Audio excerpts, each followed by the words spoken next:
Nandito kami ngayon sa Saan? titreat ako ng anak ko dito sa ano ito. Anong ba tawag basa nito?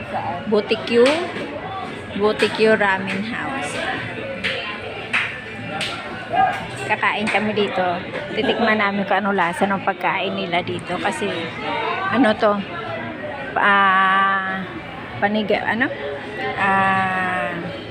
Tawag nun?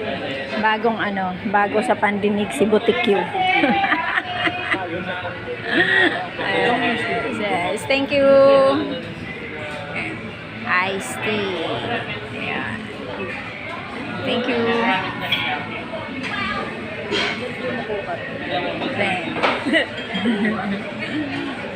Meron pala dito. Ayan o, sa likod o. Ayan o. Ito ang menu nila.